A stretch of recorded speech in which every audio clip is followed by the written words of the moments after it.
दावे, वादे और एक से बढ़कर एक घोषणा रूपी ऑफर के जरिए अपनी अपनी तरफ आकर्षित करते नजर आ रहे हैं। लेकिन क्या पहले से कहीं ज्यादा जागरूक और समझदार हुई जनता केवल इन ऐलानों के दम पर मुहर लगाएगी, या एक बार फिर चुनावी हंडी में उबलते ज्वलनशील मुद्दे प्रत्याशियों के आगे की तस्वीर और तकदीर तय करेंगे?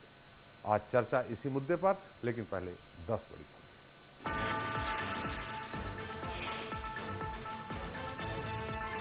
बीजेपी की अंबिका युद्ध बनी बीरगांव की पहली महापौर, जनता को दिया धन्यवाद। भाजपा कार्यकर्ताओं में जश्न का माहौल, रमन सिंह ने अंबिका को दी जीत की बधाई।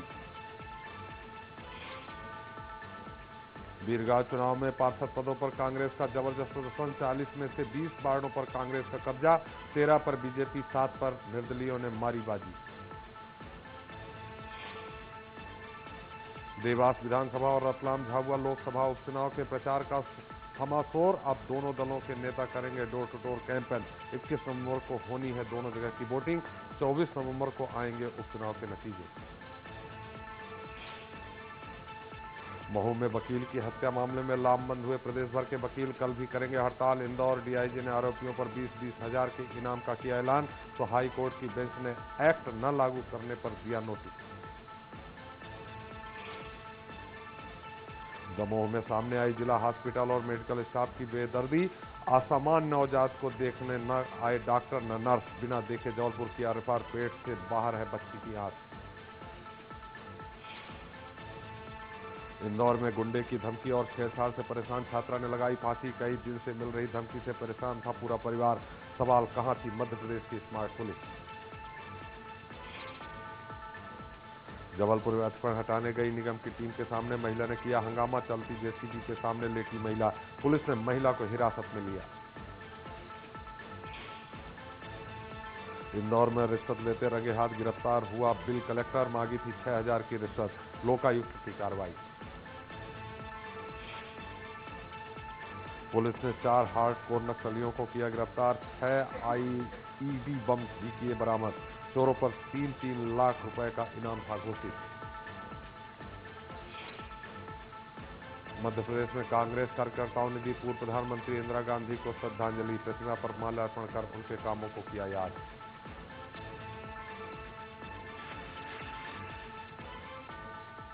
इस कार्यक्रम के प्रायोजक हैं Sons and Sons Jewellers Raipur और CX सिटी भोपाल।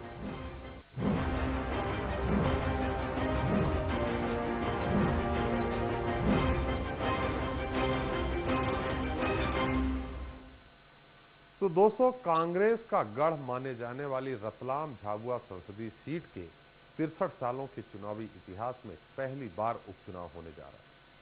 1952 से लेकर 2015 तक हुए 16 चुनाव में यहां से सांसद की कुर्सी पर सिर्फ 6 लोगों को ही बैठने का मौका मिला।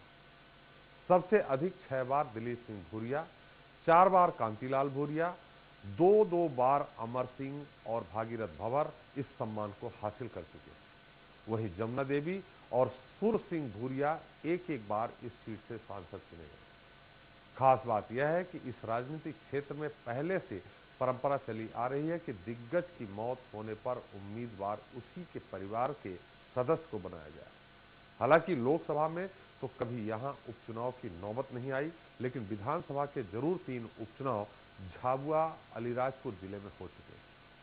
पेटलावद विधायक वर सिंह भूरिया की हत्या होने पर 1991 में यहां उपचुनाव हुआ, जिसमें कांग्रेस की केसरबाई ने जीत का सेहरा पहना।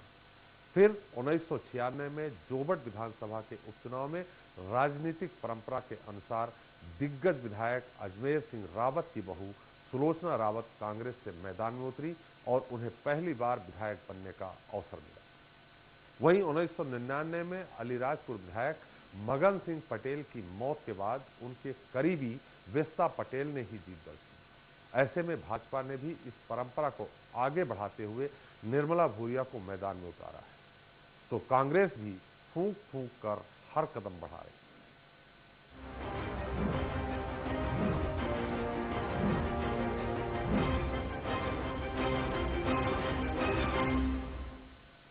तो झाबुआ रतलाम में लोकसभा उपचुनाव के लिए पिछले कई दिनों से चला आ रहा प्रचार प्रसार का शोर आज थम गया है।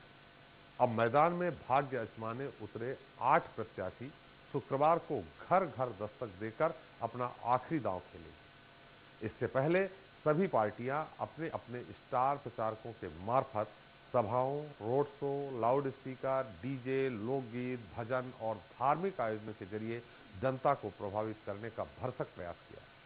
हालांकि कांग्रेस के साथ साथ बीजेपी के लिए भी यहां चुनौतियां कम नहीं। सूखा और पिटलावद हादसे के बाद बीजेपी के लिए दूसरी सबसे बड़ी चुनौती है रतलाम जिला पंचायत उपाध्यक्ष डीपी धाकड़ की अगुवाई वाला पंचायती राज संगठन।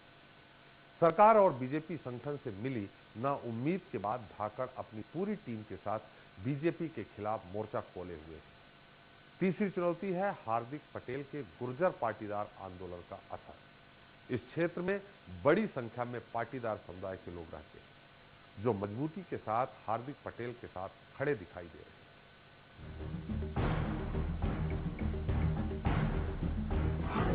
सियासत का सबसे बड़ा इम्तिहान, कौन डूबेगा, किसकी नैया होगी पार। जी हाँ, किसी के लिए साख का सवाल तो किसी के लिए अपनी उखड़ती सांसों को बचाने की आखिरी आस बन चुका रतलाम झाबुआ उपचुनाव अपने सबसे गर्म दौर में पहुंच चुका है। भारत पाकिस्तान के बीच खेले जाने वाले किसी क्रिकेट मैच से भी कहीं ज्यादा रोमांचित करने वाले इस मुकाबले में सभी सियासी दलों और सूरमाओं ने एड़ी चोटी का जोर लगा दिया है।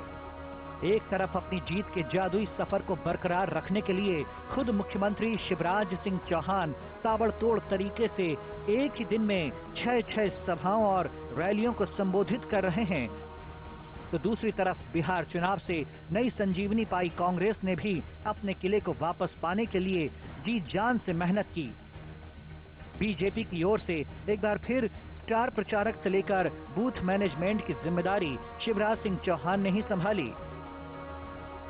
सीएम की लोकप्रियता को देखते हुए पार्टी ने यहां सीएम की कुल 55 सभाएं प्लान की, जहां गांव-गांव, गली-गली घूमकर शिवराज ने अपने 10 साल के विकास कार्यों के साथ उपलब्धियों का राग अलाप कर निर्मला भूरिया के समर्थन में प्रचार किया।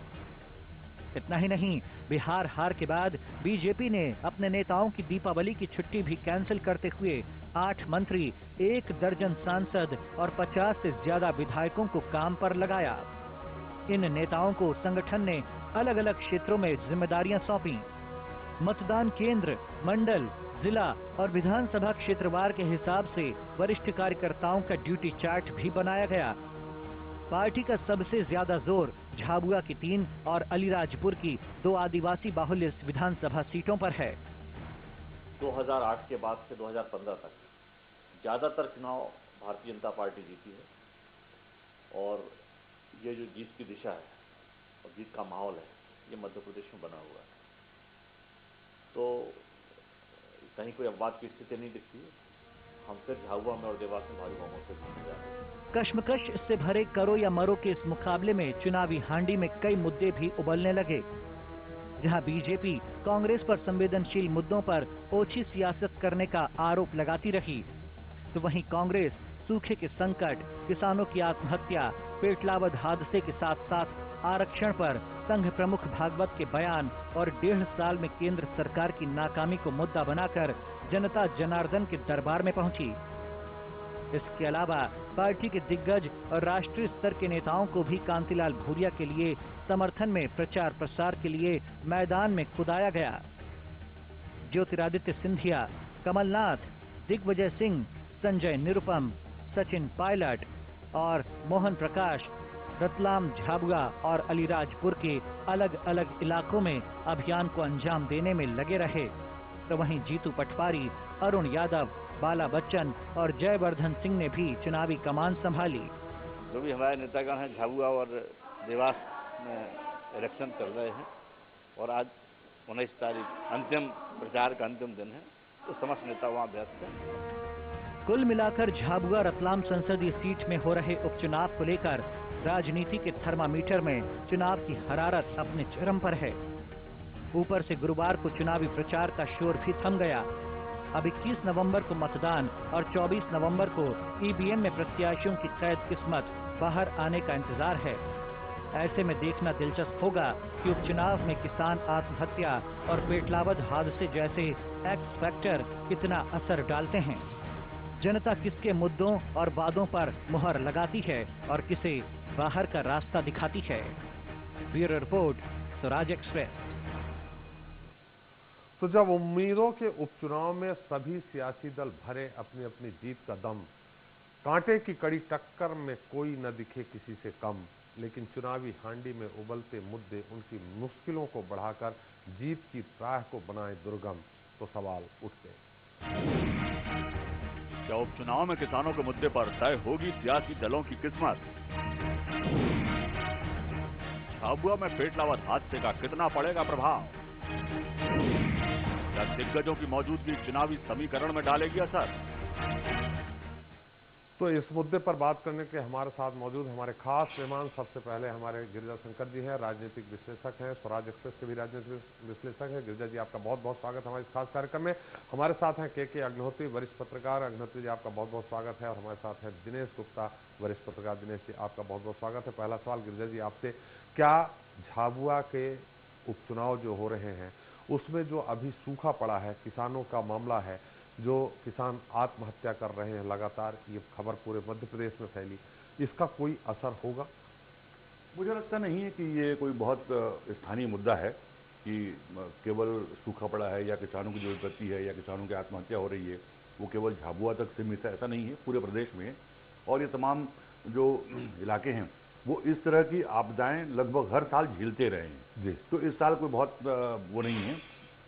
सबसे पहली बात तो आज चुनाव प्रचार खत्म हो गया जी। बड़े सुकून की बात झाबुआ लोकसभा के जो मतदाता हैं वहाँ के निवासी उनके लिए है कि उनको अब बाहरी भीड़ भाड़ से आज निजात मिल जाएगी। जी। जो पिछले 15-20 दिनों से माहौल आप देखें वहाँ पर जी। कौन जीतेगा, कौन हारेगा, कौन मुद्दे, उससे अलग जी। कितनी महंगाई वहाँ बढ़ गई। जी। हजारों लोग बाहर से आकर वहाँ कैंप करने लगे। वहाँ के बाजार की स्थिति क्या हुई, पहली बार झाबुआ के आदिवासियों को वो तमाम बड़ी बड़ी गाड़ियां जिसका शायद वो नाम भी कभी ना सुने होंगे, फर्राटेदार तरीके से सड़कों पे गलियों में घूमते हुए उनको देखने का उनको मौका मिला। ये तमाम जो चकाचौंध के बीच आज शाम को उनकी शांति हो गई कि अब उससे निजात मिल गई उनको। शायद कल से झाबुआ और आसपास के इलाकों के बाजार की कीमतें कुछ कम हो जाएं और लोगों को राहत मिले। जहां तक चुनाव का है तो इस उपचुनाव का बहुत महत्व इस नाते है कि कांग्रेस बिहार चुनाव के तुरंत बाद जिस उत्साह से है वो उत्साह इस चुनाव प्रचार में कांग्रेस के दिखता है। अरुण यादव की आप तारीफ कर सकते हैं कि उसको इस बात में सफलता मिली कि तमाम जो बड़े नेता हैं कांग्रेस के, जिन पर गुटबाजी का या ध्यान नहीं देने का आरोप लगता था, वो सारे नेताओं को वो चुनाव में प्रचार के लिए बुला सके। भले ही वो एक मंच पर खड़े होकर हाथ न उठाए हों, लेकिन अलग अलग मंचों पर वो अब चुनाव प्रचार में पूरी सक्रियता से शामिल हुए। कांग्रेस पर जो असर है बिहार चुनाव का वो बहुत साफ दिखा कि उसमें उत्साह दिखा। बीजेपी का जहां तक सवाल है तो बीजेपी की पूरी ताकत वो समाई होती है मुख्यमंत्री में और मुख्यमंत्री ने अपनी पूरी ताकत झोंक दी इसमें। लगभग 10 दिन टोटल देखा जाए तो उन्होंने वहां दिया और 60-70 सभाएं करके और कार्यकर्ताओं से मिलना, उनकी बैठक लेना, तमाम चीजें की। अब यहां पर देखें एडवांटेज किसको है, डिसएडवांटेज किसको है। एडवांटेज जाहिर है कि बीजेपी के साथ है। आम सभाओं में जब बीजेपी के नेता, बीजेपी के मंत्री जब बात करते हैं तो सत्ता में है तो हमेशा वो देने की बात करेंगे, बहुत सारे वादे करने की स्थिति में है, बहुत सारी मांगे उनकी पूरी करने की स्थिति में है।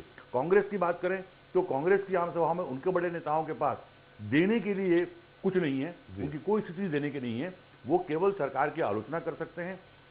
अब सवाल यह है कि जो वहां के मतदाता है, वहां की जनता है, वो उन आलोचनाओं से प्रभावित होती है, सरकार के नाकामियों से दुखी होकर वो कांग्रेस के पक्ष में जाती है, या इस उम्मीद के साथ कि बीजेपी जीतेगी या बीजेपी सरकार में चुकी है तो आने वाले समय में कुछ न कुछ तो हमको मिलेगा। अभी किस तरफ जाते हैं वो आने वाले समय में देखने को मिलेगा। दिनेश जी, अभी गिरिजा शंकर जी ने कहा कि बड़े नेता जो पहुंचे हैं, देने के लिए कुछ नहीं है कांग्रेस के पास, भाजपा के पास है, तो इसका कितना फैक्टर होगा, जबकि कांग्रेस के पास एक बहुत बड़ा मुद्दा है सरकार की नाकामियों का, इसका कितना असर होगा मतदाताओं? असर तो देखिए, जो उपचुनाव होते हैं त्रिपाठी जी, वो सामान्यतः ये माना जाता है कि परिणाम जो भी सत्ताधारी दल है उसके पक्ष में जाएंगे, क्योंकि उसके पास बहुत सारी अपॉर्चुनिटीज होती हैं जिनको वो, जैसा भी गिरिजाशंकर जी ने बताया, जिनका वो लाभ उठाने की कोशिश करते हैं। और झाबुआ का मामला थोड़ा सा अलग है। वहाँ आप देखिए कि कांतिलाल भूरिया जो है पिछले कई दशकों से राजनीति कर रहे हैं, उनका एक अपना प्रभाव क्षेत्र है और निर्मला भूरिया के पिता का भी काफ़ी प्रभाव उसमें उस क्षेत्र में रहा है और निर्मला भूरिया खुद विधायक हैं, तो उनका भी प्रभाव है। इसके कारण ये रोचक मुकाबला तो है। इसमें ये निष्कर्ष तत्काल नहीं निकाला जा सकता कि ये परिणाम 2014 के लोकसभा चुनाव जैसा हो सकता है, क्योंकि तब से अब तक स्थितियां बहुत सारी बदल गई हैं। बिहार के चुनाव का भी असर आप कांग्रेस में देख ही रहे हैं। और जो मुद्दे हैं दूसरे, पैटलावत का एक जो बड़ा मुद्दा है जिसने प्रशासन की नाकामी तो उसमें जो है उजागर की ही, यही वजह हो सकती है शायद कि मुख्यमंत्री को इतना लंबा कैंप करना पड़ा। तो ये मुझे लगता है कि कुछ असर तो ये चीज़ें डालती हुई नजर आएंगी इस तरह। जी जी जी दिनेश जी, अग्निहोत्री जी, ये जो बड़े नेता पहुंचे हैं, एक तरफ मुख्यमंत्री बनाम कांग्रेस के सारे दिग्गज, इसमें आपको क्या लगता है किसका असर ज्यादा पड़ेगा वहां? त्रिपाठी जी, बड़े नेता तो बीजेपी के भी पहुंचे हैं जी। हालांकि पूरा चुनावी जो रणनीति और सारी चीजें, जो प्रचार की जो कमान थी वो शिवराज सिंह जी के हाथ में थी जी। लेकिन इनके भी बड़े नेता पहुंचे हैं, नरेंद्र सिंह तोमर पहुंचे हैं, थावरचंद गहलोत पहुंचे हैं जी, और भी जितने बड़े वो हो सकते हैं नाम। लेकिन ज्यादातर जो पूरा चुनाव प्रचार भारतीय जनता पार्टी का मुख्यमंत्री के इर्द गिर्द घूमता रहा। वो तो हमेशा जी। देखिए, उनकी जो लोकप्रियता है उसको भुनाने से बीजेपी कतई नहीं चूकना चाहती और चूकना भी नहीं चाहिए जी। और बीजेपी सारे चुनावों को लेती भी पूरी गंभीरता से है, जी। इसमें कोई शक नहीं जी। हालांकि इस चुनाव में कांग्रेस की तरफ से ज्योतिरादित्य सिंधिया आए, कमलनाथ आए, दिग्विजय सिंह आए और भी सचिन पायलट आए, तो इनका कोई असर लगता है आपको कि वहां पड़ेगा? सचिन पायलट का है, मोहन प्रकाश जी का है या कमलनाथ जी का है जो कभी गए ही नहीं वहां, इनका कोई असर पड़ेगा क्या मतदाताओं? सचिन पायलट को तो एक रणनीति के तहत, एक जातिगत उसके तहत लाए हैं जी कि वो आएंगे तो कुछ एक खास पॉकेट पे जो है वो उसका असर पड़ सकता है जी। लेकिन जहां तक जैसा कि गिरिजा भैया ने बताया जी कि ये सारे जो कांग्रेस के बड़े नेता थे तीनों, एक मंच पर एक साथ कभी नहीं आए जी और ना कभी उन्होंने एकता जैसी कोई चीज प्रदर्शित की। जी। सुरेश पचौरी तो केवल देवास गए जी और देवास के बाद वो रतलाम झाबुआ नहीं गए। जी। तो ये सारी चीजें, और बात सही भी है जी। कि बड़ी विकट स्थिति है कि बड़े नेताओं का क्या प्रभाव पड़ने वाला है। जी। जो कुछ भी नतीजे होंगे मुझे लगता है, क्योंकि अभी से कहना बड़ा कठिन है, मुकाबला बहुत कड़ा है। बिहार में भी शायद हो सकता है कुछ असर डाला हो, जो राजनीतिक विश्लेषक मानते हैं जी कि बिहार के चुनाव से कांग्रेस और जनता दल यूनाइटेड दोनों बड़े उत्साहित हैं और जनता दल यूनाइटेड ने अपना एक संयुक्त उम्मीदवार वहां पे विजय हारी के रूप में खड़ा किया है,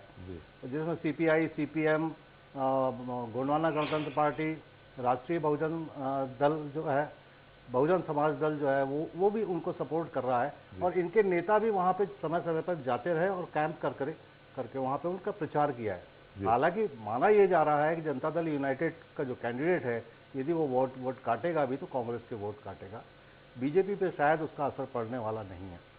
तो मतलब कांग्रेस का ही नुकसान करेगा। मैं एक बार गिरिजा जी के पास फिर चलते हैं, लेकिन दिनेश जी आपसे हम पूछना चाह रहे हैं, निर्मला भूरिया के साथ सहानुभूति लहर है उनके पिताजी की, कितना असर करेगी दिनेश जी? सहानुभूति तो देखिए काम करती है उपचुनाव में जी।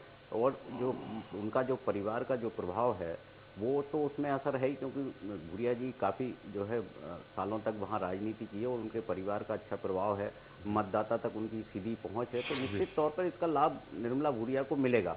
और चूंकि पूरी जो है मुख्यमंत्री का समर्थन उनके साथ है, तो सहानुभूति को कहीं ना कहीं ये जीत में बदलने की कोशिश तो वो कर ही रही है। जी त्रिपाठी, दोनों जगह सहानुभूति का लाभ मिलेगा, लेकिन सहानुभूति मुद्दा नहीं बन पा रहा है। बीजेपी ने दोनों जगह पर प्रत्याशी तो वही खड़े किए हैं जिनके परिवारों में दिवंगत हुए नेता, लेकिन बीजेपी भी अपने चुनाव प्रचार में सहानुभूति का मुद्दा नहीं उठा रही है, वो विकास का मुद्दा उठा रही है, काम करने के मुद्दा उठा रही है और ये वादा किया जा रहा है कि यदि आप हमको जिताते हैं तो हम बहुत सारे काम आपके लिए करेंगे।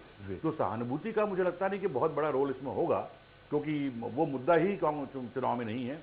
ये जरूर है कि कांतिलाल भूरिया और दिलीप सिंह भूरिया लगभग ये दोनों ही जब लगातार सांसद रहे झाबुआ से, तो दोनों ही कांग्रेस से रहे, बीजेपी से नहीं रहे। और पिछली बार पहली बार बीजेपी को वहां सफलता मिली है और बीजेपी चाहेगी कि उस सफलता को इस बार बनाए रखे। 2014 के लोकसभा चुनाव के हालात कुछ डिफरेंट थे और अभी हालात कुछ डिफरेंट है।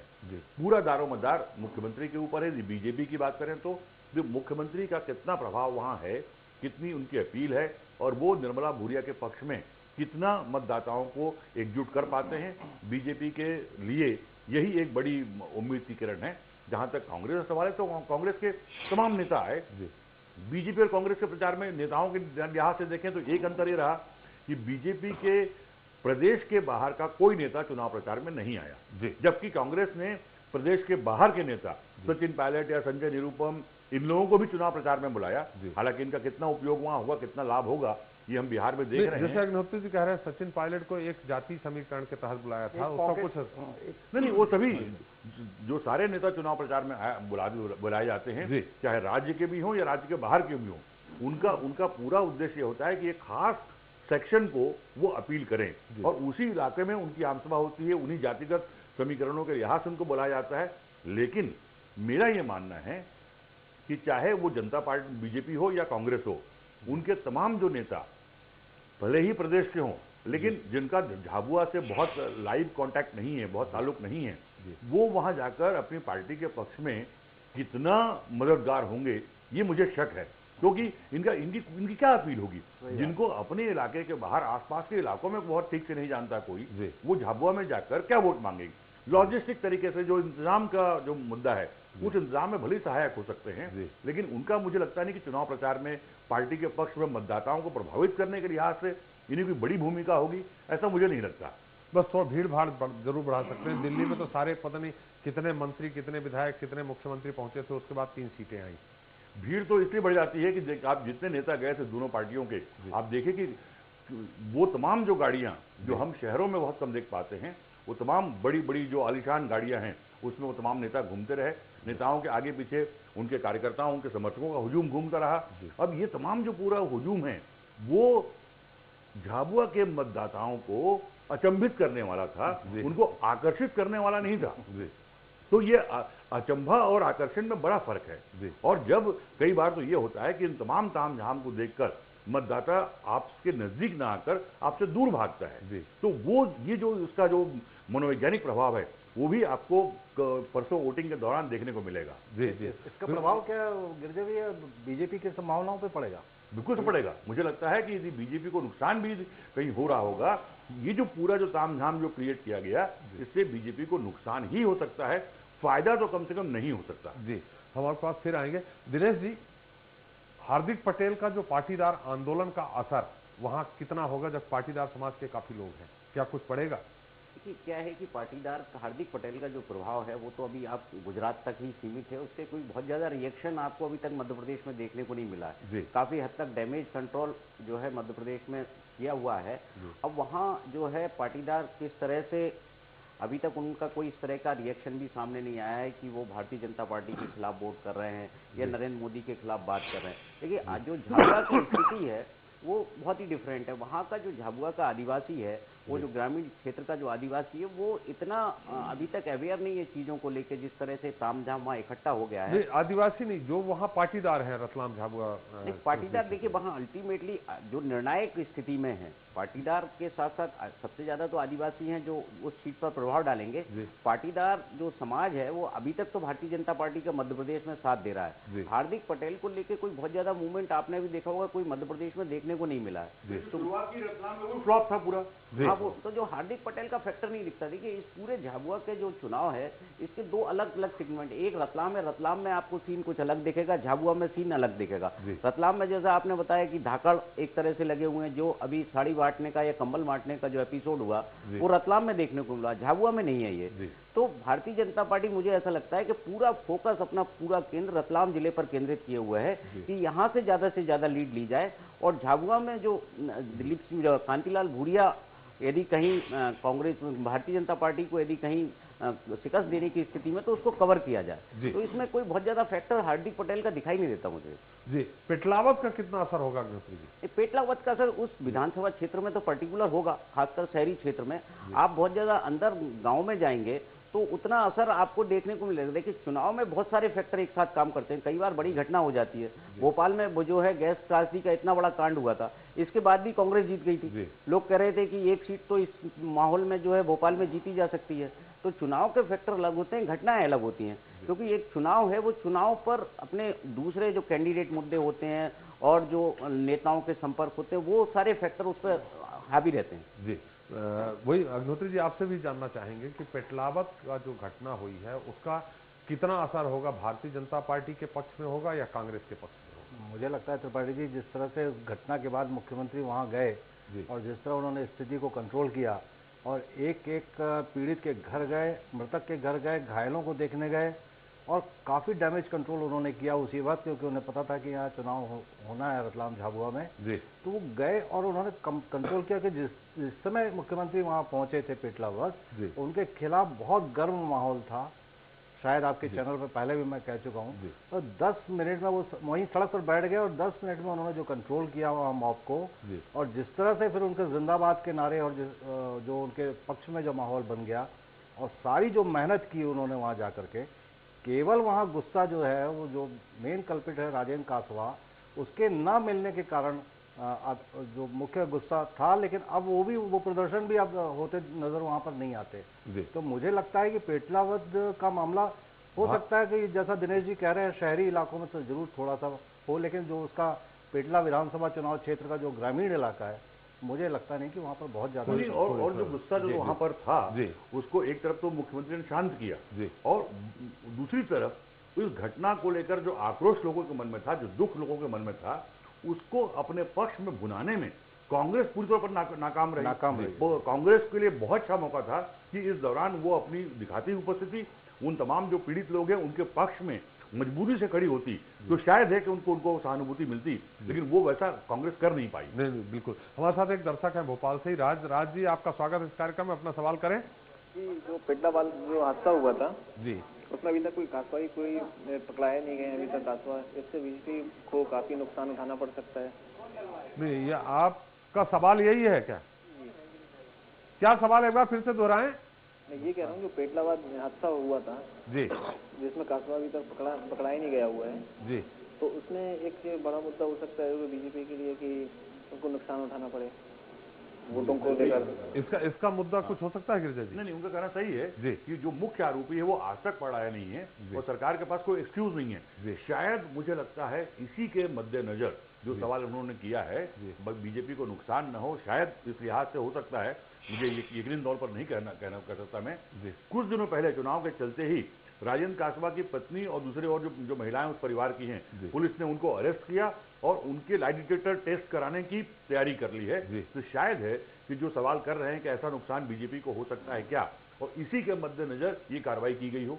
नहीं, मैं इसमें जोड़ना चाहता हूँ जरा छोटी सी बात कि पुलिस इस बात की भी तैयारी में है कि जो राजेंद्र कासवा का जो डीएनए है, वो डीएनए जो है वो जो जिन मृतकों की अब तक पहचान नहीं हो पाई, उनके डीएनए से मिला करके देखा जाए कि कहीं उसकी मृत्यु तो नहीं हो गई। जी, वही अभी यही नहीं पता है कि कासवा जिंदा है या नहीं। एक बड़ा सवाल यहाँ भी है। एक हमारे झाबुआ रतलाम से, हम तीनों अपने मेहमानों से हम इसका एक एक करके उत्तर लेंगे। झाबुआ रतलाम जो लोकसभा सीट है उसमें एक बहुत बड़ा शुरू से मुद्दा रहा, ये कोई भाजपा या कांग्रेस के लिए, वो था पलायन का मुद्दा। क्योंकि वहाँ पानी की बहुत अच्छी व्यवस्था नहीं है, रोजगार की व्यवस्था नहीं है, कोई फैक्ट्री एरिया नहीं है बहुत बड़ा, जिसके कारण भारी मात्रा में लोग गुजरात के लिए पलायन करते हैं। क्या वो भी कोई मुद्दा होगा दिनेश जी? उसका असर अल्टीमेटली रिजल्ट पर तो पड़ेगा, क्योंकि पलायन काफी बड़ी संख्या में वहां से हुआ है। जो ये माना जाता है कि झाबुआ क्षेत्र में ट्रेडिशनली कांग्रेस का वोटर आदिवासी होता है, यदि वो नहीं है और वो कांग्रेस का वोटर था या बीजेपी का वोटर था, क्योंकि यदि पलायन हुआ है तो केवल एक पार्टी के वोटर का तो हुआ नहीं है, वो भारतीय जनता पार्टी का भी हो सकता है या कांग्रेस का भी हो सकता है या जेडीयू का भी हो सकता है। तो इसका असर वोटिंग के परसेंटेज पे दिखेगा। अब इसको वो रिजल्ट किसके पक्ष में ले जाएगा, ये जो है थोड़ा सा बड़ा कठिन सा लगता है कि इसको कोई प्रेडिक्ट करना कि कौन सा वोटर गया है कौन सा गया है।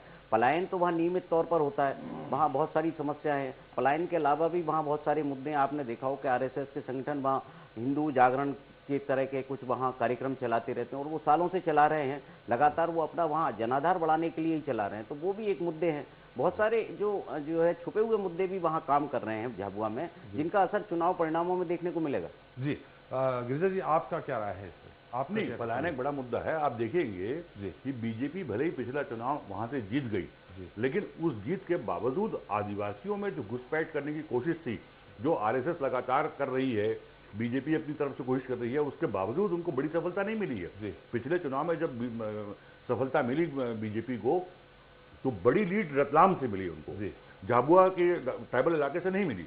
और यदि ट्राइबल जो पलायन जो होता है वो ट्राइबल इलाके से होता है। यदि ट्राइबल इलाके में पलायन बड़ी मात्रा में, बड़ी संख्या में हुआ है, और यदि वो वोटिंग में शामिल नहीं हो पाते, तो प्रत्यक्ष रूप से इसका लाभ जो है वो बीजेपी को इस तरह मिल सकता है कि कांग्रेस को की वोटिंग का या उनके समर्थक जो मतदाता हैं वो अब्सेंट पाए जाएंगे, और उसका नुकसान कांग्रेस को हो सकता है। जी जी, हमारे साथ एक और दर्शक हैं बैरेसिया से, महेश जी। महेश जी, आपका स्वागत है, सवाल करें।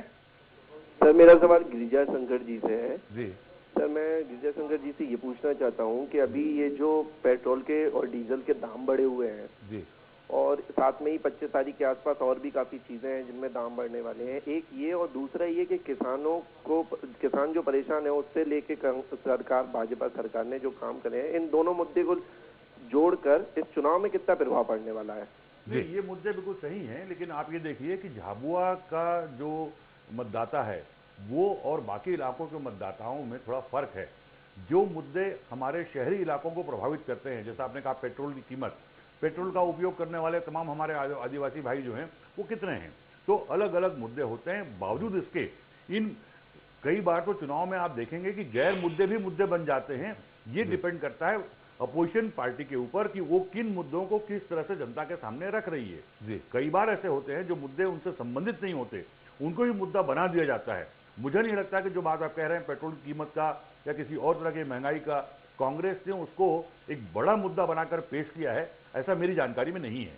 जी अग्निहोत्री जी, झाबुआ पूरी तरह से, अब तो खैर रतलाम झाबुआ हो गई, पहले झाबुआ संसदीय सीट थी, ये कांग्रेस का ही गढ़ रहा है। हमें ध्यान है जब पहली बार दिलीप सिंह भूरिया लगातार सांसद रहे हैं, उसके बाद भारतीय जनता पार्टी में आए, भारतीय जनता पार्टी से जब उन्होंने लोकसभा का टिकट हासिल किया, कांतिलाल भूरिया के अगेंस्ट में लड़ रहे थे, भूरिया बदाम भूरिया की बात चल रही थी, तो उस समय मैंने खुद इस चीज को देखा है कि दिलीप सिंह भूरिया जी प्रचार में, सभा के दौरान कई बार उन्होंने कहा कि मैं फूल छाप कांग्रेस से लड़ रहा हूं, मुझे फूल छाप कांग्रेस से वोट दीजिए।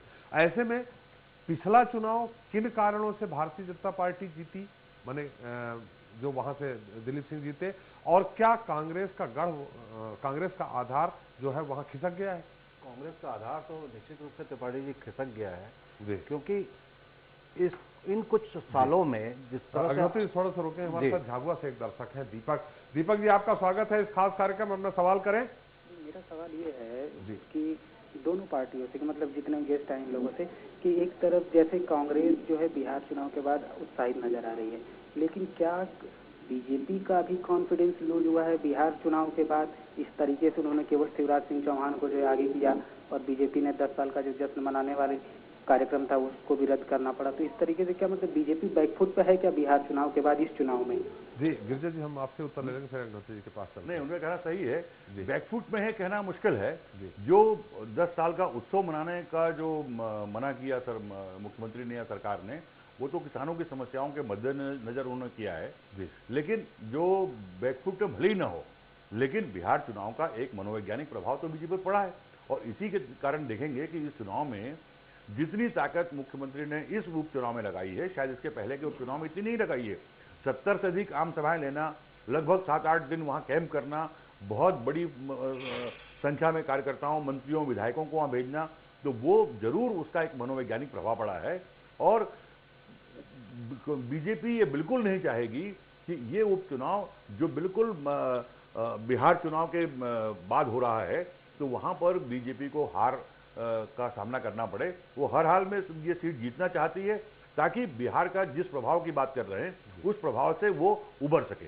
जी अग्निहोत्री जी, आप अपनी बात पूरी कर रहे थे, साथ में ये दर्शक ने जो हमारे सवाल किया है उसमें भी हम आपकी टिप्पणी चाहेंगे। मुझे लगता है जो बात मैं कह रहा था कि इन कुछ सालों में आरएसएस ने वहाँ बड़ा, आरएसएस के कैडर ने वहाँ पे बहुत बड़ा जनाधार बनाने की कोशिश की है। मैंने पहले भी कहा एक बार आपके ही कार्यक्रम में कि वहाँ पे बड़ी संख्या में हनुमान चालीसा बांटे गए आदिवासियों के बीच में, घर घर गए हैं आरएसएस के कार्यकर्ता और मिशनरी के काम को कम करने की कोशिश उन्होंने जरूर की। जिस तरह मिशनरी का मास कांटेक्ट वहाँ पर रहता था वो जरूर कुछ मात्रा में कम हुआ है इन कुछ दिनों में, इन कुछ सालों में। तो मुझे लगता है कि जो कांग्रेस का जो गढ़ जो बना हुआ था वहाँ पे काफ़ी कुछ सेंध मारी आरएसएस ने और बीजेपी के लोगों ने करने की कोशिश की है। और आपके दर्शक ने जो कहा उसका भी मुझे लगता है कि बिहार मैं थोड़ा गिरजा भैया से सहमत नहीं हूँ। मध्य प्रदेश में बिहार, हालांकि ये बिहार चुनाव के बाद पहला देश में कोई सा चुनाव हो रहा है, तो लेकिन मध्य प्रदेश में जो परिस्थितियां हैं वो मुझे नहीं लगता कि यहाँ उसका कोई भी कोई छाया यहाँ पे देखने को मिलेगी। उत्साह जरूर हुआ है, उत्साह जरूर बना, लेकिन उत्साह नजर कहाँ आया? नहीं, मैं नहीं कह रहा हूँ कि उसका प्रभाव पड़ा है। जो मनोवैज्ञानिक रूप से बीजेपी पर प्रभाव पड़ा है, ताकि वो इससे उबरना चाहेगी कि बिहार जैसा कोई रिजल्ट यहाँ पर ना है। बिहार का मध्य प्रदेश की हालातों से कोई ताल्लुक नहीं है। बिहार चुनाव परिणाम का मध्य प्रदेश में कोई सीधा या प्रत्यक्ष रूप से कोई प्रभाव नहीं है, लेकिन बीजेपी के नेताओं के ऊपर उसका मनोवैज्ञानिक प्रभाव है कि कहीं न कहीं बार बार सवाल उठता रहा है कि बिहार का असर क्या होगा इस चुनाव पर। राष्ट्रीय स्तर पर गिरजा भैया जरूर इस बात को कहा जा रहा है कि बिहार चुनाव के बाद जो मध्य प्रदेश में उपचुनाव हो रहा है, ये पहला उपचुनाव है, तो क्या बिहार में जो कुछ घटा है उसका कुछ थोड़ा बहुत प्रभाव यहाँ पड़ेगा। लेकिन जहां तक आप बोल रहे हैं कि बड़ा बैकफुट तो आपने नहीं कहा, बिल्कुल नहीं, लेकिन जिस तरह से बीजेपी ने अपनी पूरी ताकत झोंकी है, तो ऐसी ताकत तो वो नगर निगम के छोटे चुनाव में भी झोंकती है, क्योंकि वो कभी भी किसी भी चुनाव को हल्के से नहीं लेती, पूरी गंभीरता से लेती है, पूरी रणनीति बनाती है और उससे उतरती है। तो कांग्रेस को भी इससे सबक लेने की जरूरत है कि कुछ तो सुधरे। जी, हमारे साथ एक और दतिया से दर्शक है, जितेंद्र जी, आपका स्वागत है, अपना सवाल करें। नमस्कार सर जी, मैं पूछना चाहता हूं कि अगर मान लो सीएम शिवराज ये चुनाव हारते हैं, उनके नेतृत्व में लड़ा जा रहा है, लगातार उनके द्वारा सभाएं की जा रही हैं, मध्य प्रदेश के सारे कार्यकर्ताओं ने जान फूंक दी है, उन्होंने भी सभी को छोटी छोटी जगह पूरे प्रदेश के कार्यकर्ताओं को लगाया, और ये अगर चुनाव हारते हैं, उनकी प्रतिष्ठा का सवाल है, तो क्या वो सीएम शिवराज मध्य प्रदेश से अलविदा होंगे या पार्टी उनके बारे में विचार करेगी? जी, आपने बहुत ही जटिल सवाल किया है। जटिल बहुत ही सवाल है। ये सवाल आम जहन में लोगों के है। तो इसका जवाब सिर्फ ये है कि पूरा का पूरा राज्य हारने के बाद अमित शाह और नरेंद्र मोदी का कुछ नहीं हुआ, तो एक बाई इलेक्शन में शिवराज सिंह का क्या होगा।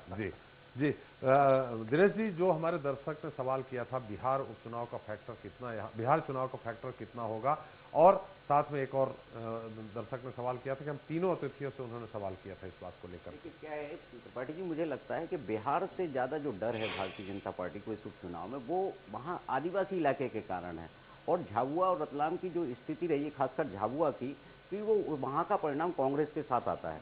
2014 का जो चुनाव था वो अपवाद स्वरूप वहाँ का रिजल्ट भारतीय जनता पार्टी के साथ गया।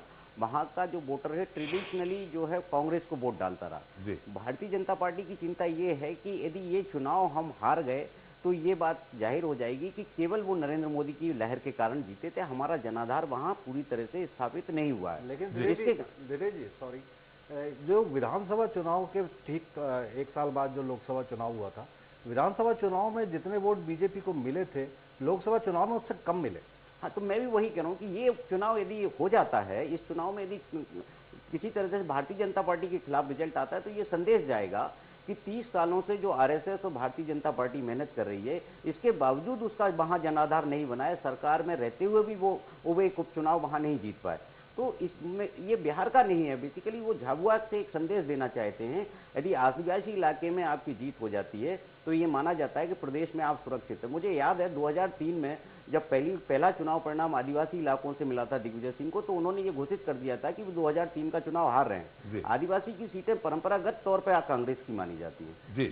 ये रीजन वहां मुझे जो समझ में आता है, बिहार के बजाय वो आदिवासी क्षेत्र होना है। जहां तक ये सवाल जो एक दर्शक ने कहा कि मुख्यमंत्री का, देखिए किसी एक उपचुनाव से किसी मुख्यमंत्री की सेहत पे कोई खास फर्क नहीं पड़ता है। शिवराज सिंह जी ने काफी चुनाव जीते हैं और लगातार वो 10 साल से मुख्यमंत्री हैं, एक चुनाव हार भी जाते हैं उससे कोई खास फर्क नहीं पड़ता। व्यापम के आरोप भी उन पर लगे, सारे कुछ आरोप लगे। पार्टी इस तरह की चीजों पर क्षणिक कोई चीज है उस पर फैसले नहीं लिया करती। जो बताई दिया कि पूरा बिहार हार गए, उस पर कुछ नहीं हुआ, तो इससे क्या होगा? उससे यदि कुछ इस तरह की लोगों के जहन में जो शुभ चिंतक कह लीजिए या जो भी कह लीजिए, कई तरह के विचार लोगों के आते रहते हैं, तो उसका निर्णय तो पार्टी को करना है, उनका नेतृत्व कौन करेगा। जी, हमारे साथ एक राजगढ़ से और दर्शक हैं, भूषण जी, आपका स्वागत है इस खास कार्यक्रम में, अपना सवाल करें। जी सर, मैं सवाल पूछना चाहता हूँ कि जैसे इस पूरे चुनाव में देखा जा रहा है कि जितने भी बीजेपी ने होर्डिंग्स लगाए उनमें कहीं भी अमित शाह और नरेंद्र मोदी के फोटो का इस्तेमाल नहीं किया गया। तो क्या यदि यहाँ पे शिवराज सिंह चौहान अपने दमखम पर यदि निर्मला भूरिया को विजयी बनाते हैं तो संसदीय बोर्ड की बैठक में क्या एक दमखम के साथ पेश होंगे कि आप बिहार हारे थे लेकिन मैंने आपको एक लोकसभा की सीट दी? अब ये तो पार्टी के अंदर की है, ये गिरिजा शंकर जी इसका उत्तर दे सकते हैं। बिल्कुल सही कह रहे हैं जी। देखिए, हमारे जो दर्शक हैं वो राजनीति के बहुत दूर दूर तक के परिणामों को भी लेकर सोचते हैं। ये बड़ी अच्छी बात है कि राजनीति की ये समझ यदि हमारे दर्शकों में है तो वो जाहिर है कि अपना प्रतिनिधि चुनने के वक्त बहुत सावधानी बरतेंगे और अच्छा चुनेंगे प्रतिनिधि। जहां तक सवाल उनके राजनीतिक आकलन का है तो उनको ये समझना चाहिए कि उपचुनाव का कोई बहुत महत्व होता नहीं कहीं पर भी। संसदीय बोर्ड तक जाके वो कहें और उसमें इनकी फोटो क्यों नहीं है, उनकी फोटो क्यों नहीं, मुझे लगता है कि ये तमाम जो चीजें हैं वो एक थर्ड वर्ल्ड की सोच है जिसका वास्तविक राजनीति से कोई ताल्लुक नहीं है। बावजूद इसके यदि आपने इतने दूर तक सोचा और इतनी इसका आकलन किया, ये अच्छी बात है, लेकिन इस आकलन का कोई जमीनी हकीकत से कोई ताल्लुक नहीं है। मुझे लगता है ये भाजपा से जुड़े अंदर तक की बात जानते हैं, भाजपा से जुड़े उनका मन था कि इसके बारे में पता किया जाए क्या हो सकता है आपके द्वारा। जी अग्निहोत्री जी, एक बार फिर से हम आपके वो पलायन को लेकर के हमारे से सवाल दिनेश जी ने कहा कि वोटिंग असर हो सकता है, वो कांग्रेस को नुकसान होगा, भाजपा को कम होगा, आपको क्या लगता है? मैं एक टीवी चैनल पर मुख्यमंत्री की एक सभा अलीराजपुर जिले में देख रहा था जी। वहाँ उन्होंने कैटेगरिकली जो है इस बात को उठाया, पलायन के मुद्दे को उठाया, पानी के मुद्दे को उठाया और रोजगार के मुद्दे को उठाया। उन्होंने कहा कि जो पलायन था, जो परसेंटेज पहले कांग्रेस के सरकारों में जो स्थिति थी वो काफ़ी सुधरी है और पलायन काफ़ी मात्रा में कम हुआ है, लेकिन फिर भी होता तो है। लेकिन मैं इसे समझता हूँ कि पलायन से जो दिनेश जी कह रहे थे कि कोई जरूरी नहीं कि वो बीजेपी का वोटर बाहर जाता है या कांग्रेस का जाता है। शायद दिनेश जी आपने कहा कांग्रेस के लिए ज्यादा नुकसानदेह है पलायन, आदिवासी। दिनेश जी आपने ऐसे ही बोला। नहीं, मैंने कहा ये किसी भी पार्टी का हो सकता है, उनका मुताबिक ये इसको बड़ा डिफाइन करना बड़ा मुश्किल होता है कि कांग्रेस का जा रहा है या बीजेपी का जा रहा है।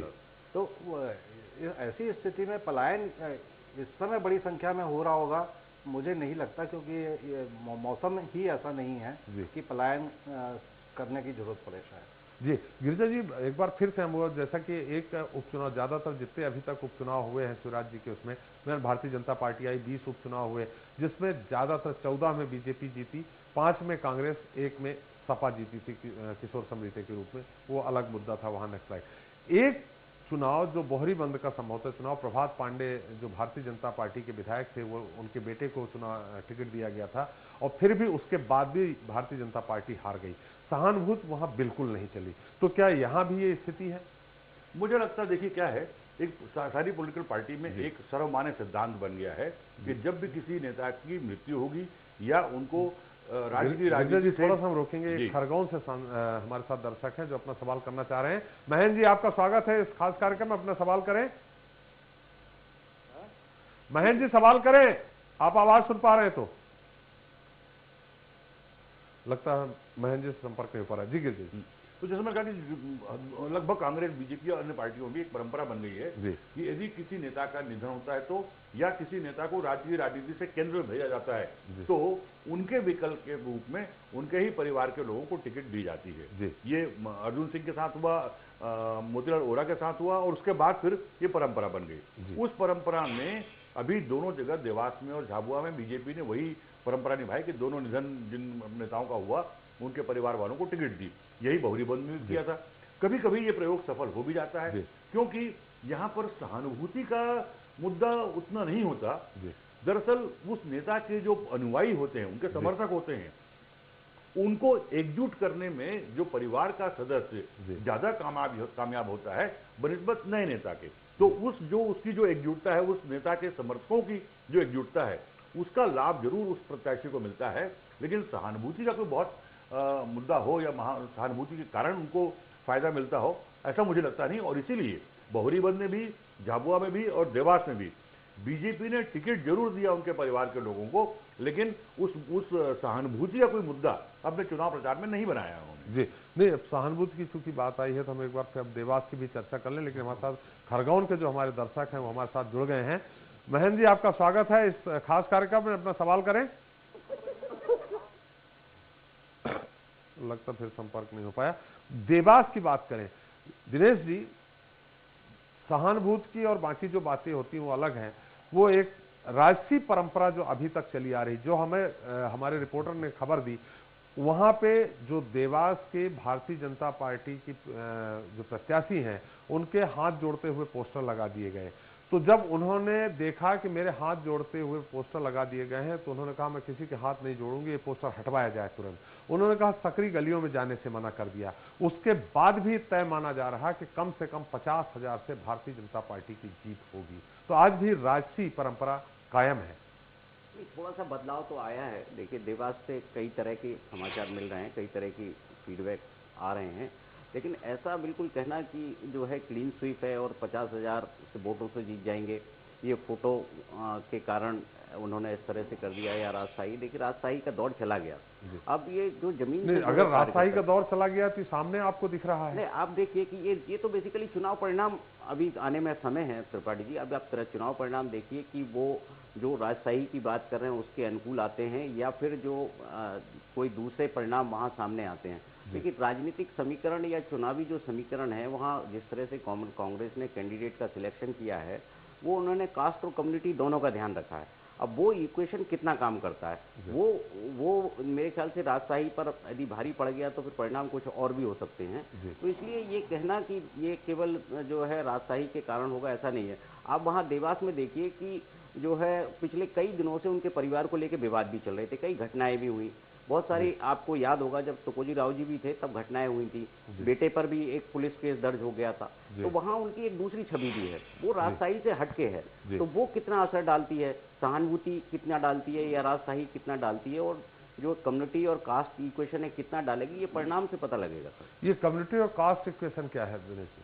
देखिए, क्या है कि कांग्रेस ने जो ब्राह्मण कैंडिडेट दिया है, वहाँ ब्राह्मण काफ़ी बड़ी संख्या में है, और दूसरा जो उन्होंने एक कॉम्बिनेशन बिठाने की कोशिश की है वो है मुस्लिम्स के साथ। अभी जिस तरह से देश में वो असहिष्णुता की बात हो रही है कि जो इससे मुस्लिम जो है कांग्रेस के फेवर में या भारतीय जनता पार्टी के खिलाफ जा रहे हैं, यूँ कहें तो ज़्यादा ठीक होगा, तो उस कॉम्बिनेशन को बिठाने की कोशिश की है भारतीय कांग्रेस ने। तो उस कॉम्बिनेशन का यदि फायदा कुछ मिलता है तो कांग्रेस उसी संभावना पर काम कर रही है। जी, अग्निहोत्री जी, आप कितना सहमत हैं दिनेश जी की बातों से?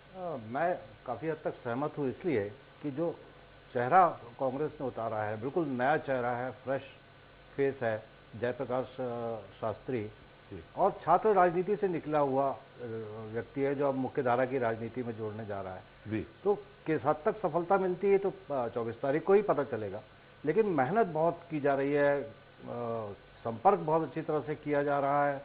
और वही जो आपके रिपोर्टर ने खबर दिखाई कि मेरा हाथ जोड़ते हुए पोस्टर उतार दो, मैं सकरी गली में नहीं जाऊंगी, तो इस सब का असर आज मतदाता बहुत जागरूक है त्रिपाठी जी, और जागरूकता इस हद तक है। एक तरह से देखा जाए तो भाजपा अपनी जीत तय मान रही, क्योंकि आपने देखा होगा आज शाम को मुख्यमंत्री जी 1-2 सभा और लिए हैं, आज शाम को उन्होंने सभा ली है। यहाँ कांग्रेस के लोग भी ज्यादा नहीं पहुंचे हैं, भारतीय जनता पार्टी के भी ज्यादा नेताओं ने ताकत नहीं झोंकी है कि वो वन साइडेड मान रहे हैं। लेकिन वो जो छात्र राजनीति की मैं आपसे बात कर रहा था, छात्र राजनीति से निकल करके आए हुए युवा नेता हैं और उनकी एक अपनी अलग टीम है, और वो टीम बहुत बेहतर तरीके से वहाँ पर जुटी हुई है जयप्रकाश शास्त्री को जिताने के लिए। तो मुझे लगता है कंपटीशन तो टफ है और लड़ाई बहुत टफ है। हो सकता है कि सहानुभूति जो राज परिवार के साथ होनी चाहिए, क्योंकि जिस तरह से तुकोजी राव पवार की लंबी बीमारी के बाद मृत्यु हुई है, निधन हुआ है, तो हो सकता है कि उनके साथ सहानुभूति के कारण उनकी जीत भी हो जाए। खास टिप्पणी की बात करें गिरिजा जी, इस पर आपकी क्या खास टिप्पणी? मैं 2 बातें कहूँगा। एक राजशाही की बात चल रही थी, तो जो राजशाही के जो लोग हैं, तुकोजी राव पवार से ज़्यादा बड़े राजशाही के जो लोग हैं, उन्होंने बहुत पहले इस बात को एहसास कर लिया था कि लोकतंत्र में राजशाही के साथ चुनाव जीता नहीं जा सकता। इसीलिए माधवराव सिंधिया का देखिए, दिग्विजय सिंह का देखिए, ज्योतिरादित्य सिंधिया का देखिए और दूसरे लोगों का देखिए, जब वो चुनाव मैदान में उतरते हैं तो अपने परिवार के उन लोगों को भी मैदान में उतार देते हैं जो आमतौर पर राजमहल के बाहर कभी निकले नहीं हैं। और जिस तरह से वो जनता के साथ ये बताने की कोशिश करते हैं कि हम राजा सामंत नहीं हैं, लगातार इस बात की कोशिश करते हैं, यही चुनाव की सफलता होती। यदि देवास में, जैसा आप बता रहे हैं, राजशाही के साथ यदि चुनाव लड़ा जा रहा है तो मैं ये कह सकता हूं कि उनको इसका बहुत नुकसान उठाना पड़ेगा। दूसरी बात यह है कि आज चुनाव प्रचार समाप्त हो गए, 2 दिन जो वोटिंग के पहले बचे हुए हैं, ये सबसे क्रूशियल दिन है और बहुत कुछ परिणाम इन 2 दिनों पर निर्भर करेगा। किस लिए? जितने बाहर के जो कार्यकर्ता नेता जो भी थे, जो उन इलाकों में गए हुए थे, वो आज शाम को वहां से बाहर हो गए। अब बचे हुए 48 घंटे में लोगों से डोर टू डोर संपर्क करना। नेता बाहर हो गए गिरिजा जी, कार्यकर्ता अभी भी वहां नहीं, जो बाहर से गए हुए कार्यकर्ता, मैं उनकी बात कर रहा हूं जो बाहर से गए हुए, वो भी है शायद। हाँ, बाहर का कोई आदमी वहां नहीं रह सकता, अब केवल स्थानीय व्यक्ति रहेगा। इन 15 दिनों में स्थानीय कार्यकर्ता किसी भी पार्टी के जो हैं वो हाशिए पर थे और स्टार प्रचारक जो हैं वो हावी थे। वो सारे स्टार प्रचारक आज शाम को वहां से बाहर हो गए। अब पूरा दारोमदार वोटिंग का वो स्थानीय लोगों के जिम्मे आ गया जो लंबे समय से हाशिए पर थे।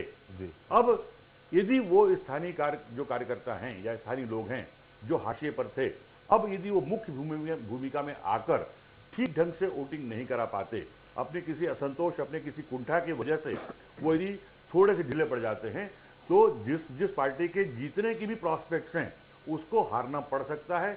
आपने देखा होगा कि जहां पर न केवल झाबुआ में बल्कि आम चुनाव में भी जहां पर बड़ी बड़ी पार्टियों की हार हुई है, उसका बड़ा कारण ये रहा है और कारण बताया भी गया है कि लोग हमारे पक्ष में हैं, मतदाता हमारे साथ है, लेकिन हम वोटिंग नहीं करा सके, हमारी जो जमीनी जो व्यवस्था है वो ठीक काम नहीं कर सकी। तो पूरा दारोमदार उन स्थानीय कार्यकर्ताओं की है, दोनों पार्टियों की, जिनके जिम्मे अब 48 घंटे सौंप दिया गया है। जी, अब चूंकि हमारा समय सिर्फ बहुत कम बचा है तो हम एक सवाल अपने तीनों दर्शकों से लेंगे। अगर भाजपा जीतती है तो उसका क्या असर होगा, हारती है तो क्या असर होगा, कांग्रेस जीतती है तो क्या असर होगा, हारती है तो क्या असर होगा? दिनेश जी, देखिए भारतीय जनता पार्टी खास कर लेकर के झाबुआ में यदि भारतीय जनता पार्टी जीतती है तो स्वाभाविक तौर पर कांग्रेस का मॉरल डाउन होगा। कांग्रेस के लिए ये आदिवासी क्षेत्र का चुनाव था, कांतिलाल भूरिया उनके बड़े नेता हैं, यदि वो हार जाते हैं तो उन्हें कांग्रेस को काफी हताशा के दौर में जाना पड़ेगा और भारतीय जनता पार्टी एकदम आक्रामक हो जाएगी। व्यापम जैसे मुद्दों पर जो है कांग्रेस के सवालों का जवाब देने के लिए तैयार होकर, तो इस पर राजनीति पर आप देखिए कि कांग्रेस के लिए सबसे ज्यादा खराब स्थिति कांग्रेस के लिए होगी। भारतीय जनता पार्टी तो अभी तक प्लस में ही है, पिछले 10 साल से आगे उसका ग्राफ कोई उससे कम नहीं होना, बढ़ना ही है उससे, उसका आत्मविश्वास, उनका मनोबल। अगर हारती है भारतीय जनता पार्टी तब तो भारतीय जनता पार्टी हारती है तो उसको देखिए उस पर कोई नेतृत्व पर या पार्टी नेतृत्व मनोबल या अन्य समीकरण क्या है, देखिए बहुत ज्यादा इस पर फर्क नहीं पड़ेगा भारतीय जनता पार्टी के उस पर, ना मनोबल पर ना उसके किसी चीज पर। भारतीय जनता पार्टी सिर्फ एक सबक ले सकती है, अपनी रणनीति पर फिर से विचार कर सकती है, क्योंकि उनके लिए निर्मला भूरिया एक जो है स्वाभाविक कैंडिडेट थी जिनको उतार दिया। हो सकता है उसके कारण बाकी और लोग नाराज हुए हों, उस पर भी वो चिंतन कर सकती है। जी, अग्निहोत्री जी आपकी क्या राय है? मुझे लगता है कि कांग्रेस जीतेगी यदि जी, स्वाभाविक रूप से उसको बिहार चुनाव से जोड़ करके देखा जाएगा और ये माना जाएगा कि कांग्रेस का कॉन्फिडेंस लेवल भी बढ़ जाएगा बहुत ज़्यादा। जी, और बीजेपी यदि जीतती है तो बीजेपी यदि जीतती है तो ये माना जाएगा कि यहाँ शिवराज फैक्टर के अलावा और किसी फैक्टर का कोई प्रभाव नहीं है, केवल शिवराज सिंह चौहान के बूते पर यहाँ चुनाव जीता जा सकता है पार्टी द्वारा, ये माना जाएगा। जी, गिरिजा जी, मैं बिल्कुल सहमत हूँ अग्निहोत्री जी से। कांग्रेस और बीजेपी दोनों, यदि बीजेपी जीतती है, जैसा कहा अग्निहोत्री ने कि उससे शिवराज सिंह की जो प्रतिष्ठा है, जो उनका जो यूएसपी है वो और मजबूत होगा, लेकिन बीजेपी के हारने से उनकी सेहत पर कोई असर नहीं पड़ेगा। कांग्रेस का जहां तक सवाल है, यदि कांग्रेस चुनाव जीतती है तो जाहिर है कि एकजुटता कांग्रेस की अब और मजबूत होगी और उनका उत्साहवर्धन होगा। लेकिन उसे आपने जो गिरिजा जी आपने कहा कि एकजुटता, जी अरुण यादव जी लाने में जरूर किसी तरह सफल हो गए हैं, चाहे ज्योतिरादित्य हो, कमलनाथ हो, दिग्विजय सिंह हो, लेकिन एक साथ मंच पे नहीं दिखे। नहीं, एक साथ मंच पे होने की जरूरत भी नहीं है। दरअसल जब एक साथ मंच पे होते हैं तो वो एकता दिखावी होती है। वो केवल हाथ उठाते हैं अपने साथ और उसके बाद अलग अलग फिर हो जाते हैं। जरूरत इस बात की, जिस तरह कमलनाथ जी 3 दिन रहे, 2 दिन रहे, दिग्विजय सिंह 2 दिन 3 दिन रहे, तो इस तरह से 2 दिन 3 दिन 4 दिन यदि वो मेहनत करते हैं मैदान पर, चुनावी मैदान पर, तो भले ही वो अलग अलग हों, उसका फायदा कांग्रेस को मिलेगा। लेकिन एक साथ आकर केवल भाषण देके वापस प्लेन पकड़ के दिल्ली जाना है तो इसका कोई मतलब नहीं इसका। तो इससे मुझे लगता है कि यदि चुनाव जीतते हैं तो अरुण यादव की जो स्थिति कमजोर होती जा रही थी वो मजबूत होगी। भले कांग्रेस को कोई बहुत बड़ा फायदा ना हो, लेकिन और इस चुनाव जीतने से कांग्रेस का मनोबल तो बढ़ेगा, ये बिल्कुल तय है। हालांकि अरिथमेटिक रूप से या राजनीतिक समीकरण के रूप से कोई बड़ा अंतर नहीं आना है। इसीलिए इस चुनाव का जो राजनीतिक महत्व भले ही ना हो, लेकिन स्थानीय तौर पर दोनों ही राजनीतिक दल और उन दलों के नेताओं के लिए इसका बड़ा महत्व है। यहाँ जिस तरह से कांग्रेस हालांकि पूरी डूब गई है इस समय, उसके बाद भी आपको सुनाई पड़ता होगा नेतृत्व परिवर्तन की धीरे धीरे आवाज आती रहती है। अगर झाबुआ चुनाव और देवास चुनाव दोनों कांग्रेस हार जाती है तो क्या नेतृत्व परिवर्तन की भी संभावना बढ़ेगी? नेतृत्व परिवर्तन जाहिर है इस बात की संभावना बढ़ जाएगी। लेकिन इसके उलट यदि इसमें से कोई भी एक चुनाव कांग्रेस जीत जाती है तो नेतृत्व परिवर्तन की बातचीत पर विराम लग जाएगा। एक छोटा सवाल मेरा भी है गिरजा भैया से कि क्या इस झाबुआ चुनाव में जनता दल यूनाइटेड की कोई भूमिका आप देखते हैं? नहीं, मैं कोई भूमिका देखता नहीं। जनता दल यूनाइटेड ने तो सिर्फ इसलिए कि बिहार जीत गए इसलिए हम कहीं भी जीत जाएंगे। मामा बालेश्वर दयाल का वहाँ बहुत काम था। नहीं, मामा बालेश्वर दयाल का जो काम था या समाजवादी पार्टी का जो प्रभाव था वो पुराना है। वो इतना पुराना है कि उसको केवल आप इतिहास में देख सकते हैं। वर्तमान में उनका कोई ऐसा काम नहीं है क्योंकि उस लीगेसी को बढ़ाने वाले लोग रहे नहीं। और जनता दल यू यदि गंभीरता से चुनाव लड़ी होती तो उनके बड़े नेता आते, उनको बड़े ढंग से मतलब चुनाव लड़ते। वो केवल टोकन चुनाव में खड़े हो गए और ये बताने के लिए देखिए बिहार का कोई नहीं आया। हाँ, तो इसलिए वो बहुत उसका कोई महत्व नहीं है। वहां समाजवादी की जीत नहीं है अग्निहोत्री जी, जो मैं समझता हूं कि बिहार में समाजवादियों की जीत हुई, मामा बालेश्वर दयाल या जयप्रकाश या लोहिया जी का, वहां कास्ट फैक्टर की जीत हुई है जो बिहार में है। यहाँ इस तरह कास्ट फैक्टर नहीं है। खैर, आप हमारे साथ इस चर्चा में भाग लिया। अग्निहोत्री जी आपका बहुत बहुत धन्यवाद। दिनेश जी आपका बहुत बहुत धन्यवाद। गिरजा जी आपकी विशेष टिप्पणी के लिए बहुत बहुत धन्यवाद। तो दोस्तों, आज हमने चर्चा की झाबुआ रतलाम उपचुनाव में मचे घमासान और सियासी दलों के साथ साथ प्रत्याशियों की तकदीर तय करने वाले उन मुद्दों की, जिनके आधार पर वहां का मतदाता अपने नए सांसद का चुनाव कर सकता है, किसी पर मोहर लगा सकता है। एक तरफ सूबे में पिछले 12 सालों से सत्ता की कमान संभाल रहे बीजेपी है, जिसके लिए किसान खुदकुशी के बढ़ते मामले, पेटलाबाद हादसा और बिहार में मिली हार के बाद हर हाल में ये चुनाव जीतना जरूरी है, ताकि उस पर सवाल उठाने वालों को जवाब देने के साथ साथ साबित किया जा सके कि कम से कम मध्य प्रदेश में तो उसका जादू अभी भी बरकरार है और शिवराज का मैजिक अभी भी सर चढ़कर बोल रहा है।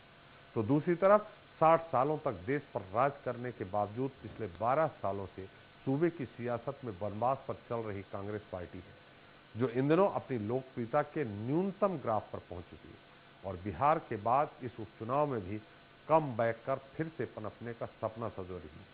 वैसे भी बात चाहे खेल की हो या राजनीति की, जब भी कोई टीम या पार्टी हारती है तो उससे यही अपेक्षा की जाती है कि वह हार के कारणों की समीक्षा करेगी और कारणों को समझकर उसे दूर करने का प्रयास करेगी। रहा सवाल जनता का, तो उनसे स्वराज एक्सप्रेस का यही संदेश है कि इस बार उसे चुनो जो मुश्किलों के भंवर में भी 4 नाव करे। हम ऐसे लोगों का इस बार चुनाव करें, नहीं तो विजय के बाद दिखाई न देंगे नेताजी। हम इनको पहले भी देखे हैं इंतखाब के बाद। आज के लिए इतना ही, कल फिर मिलेंगे किसी नए मुद्दे नए सवालों के साथ। तब तक के लिए मुझे एस त्रिपाठी दीजिए इजाजत। नमस्कार। इस कार्यक्रम के प्रायोजक हैं Sons and Sons Jewellers Raipur और CX City भोपाल।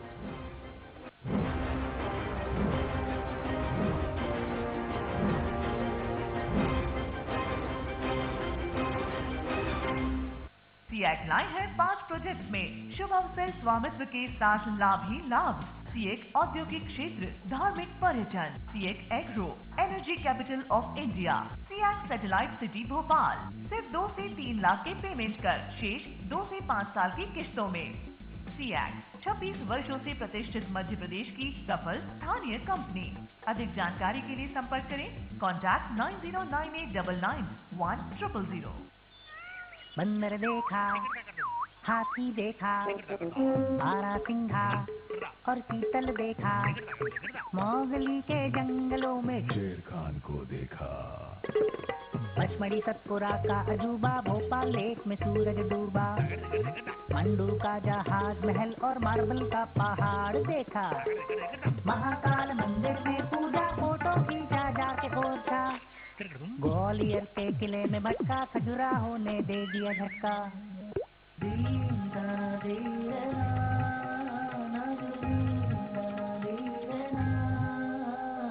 पूर्वजों को मिलने जुलने जा पहुंचा मैं भीमबेटका।